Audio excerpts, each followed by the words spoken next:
Joining me now is Ohio Congressman Warren Davidson, a member of the House Financial Services Committee and the task force to combat Mexican drug cartels. Congressman, can you explain to us what the heck is going on? Yeah, Joe Biden changed his policies, the policies that were working, and facilitated an invasion of our country. And we haven't been able to make everybody to turn it off. This is showing up in my county. I live in Ohio, Southwest Ohio, just outside of Cincinnati. And one of my county sheriffs was just doing a press conference at the end of the week last week.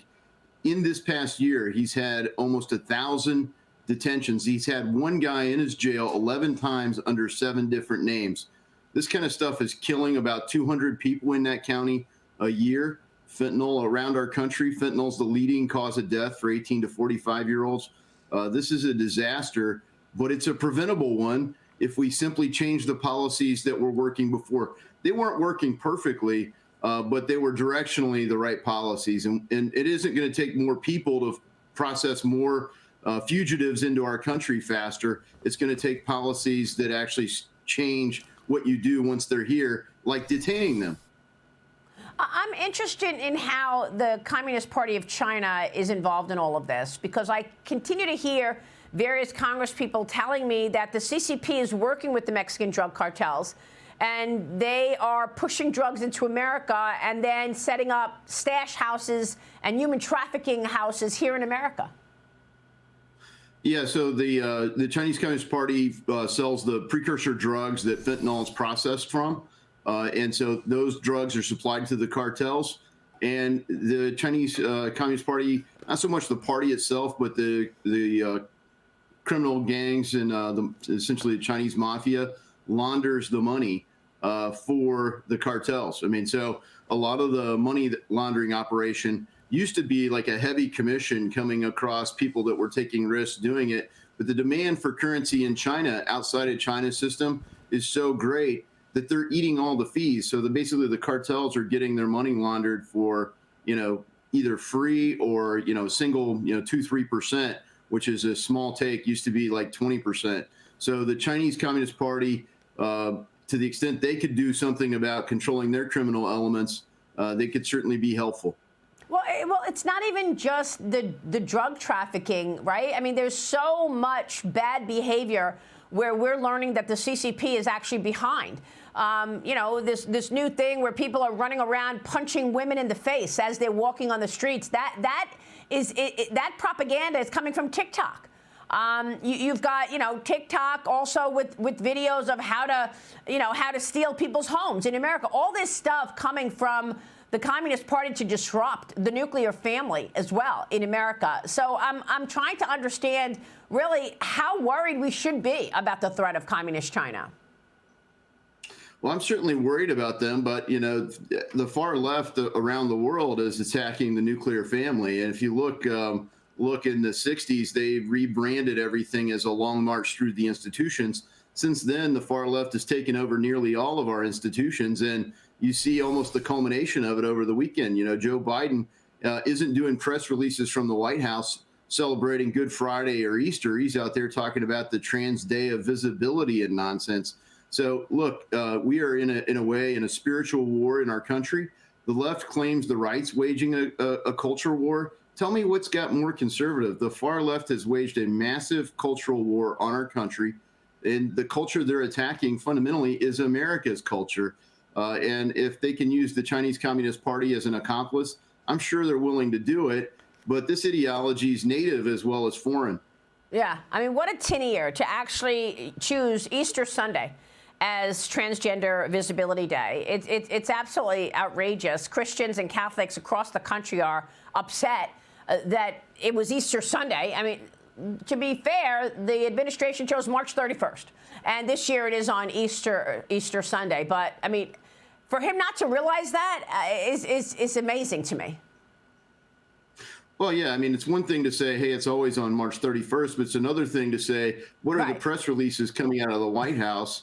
And look, on our social media accounts, we don't recognize every single holiday, but we recognize things like Easter.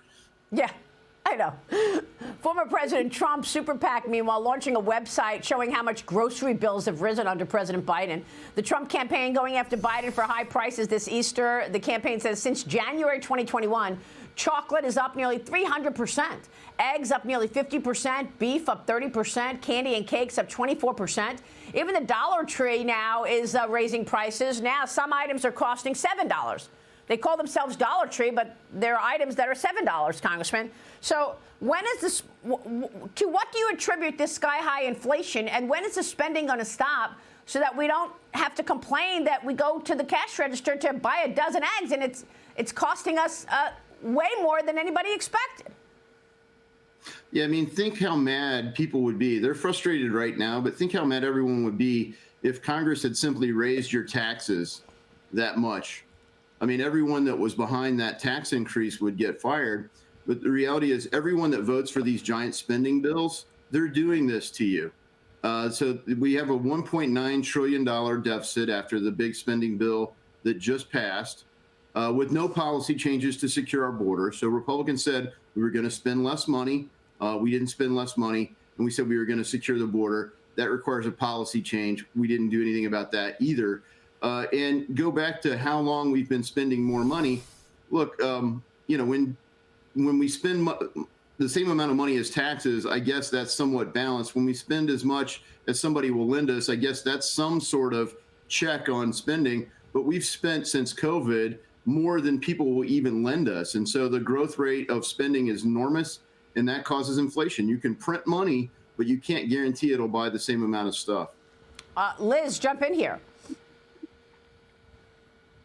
That the public seems to be blaming Republicans and Congress almost as much for inflation as they are blaming the White House. It seems to me that the Trump ad is really smart. I think we have to continue to hammer on this issue because everybody is hurting, and particularly lower income Americans are really taking it on the chin.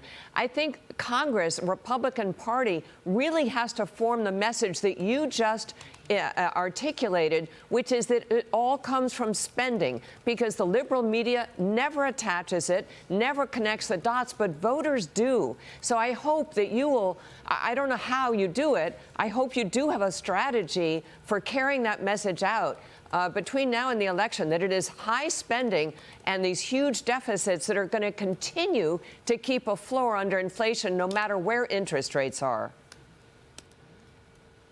Yeah, you know, this is when we formed the Sound Money Caucus. So I formed that back in 2020. And part of the reason was we're going to spend a massive amount of money and we're going to close the economy. So, yeah, there were supply constraints. But the big thing, the supply constraints have largely been resolved. The big thing that hasn't been resolved is the massive spending. And there is no end in sight. The last time we had this kind of debt to GDP ratio was at the end of World War II. And we knew we had to spend less money. And so we did. We had bipartisan leadership to spend less money and to get our spending under control. And unfortunately, under the current system, the only thing that is going on is more spending. If you had equilibrium between a party that wants smaller government and a party that wants bigger government, you would think every now and then you would get smaller government, but every single Congress, the government gets bigger. All right, Congressman, it's great to see you this morning. Thank you so much. We so appreciate your time. Thank you. You too. Thank you.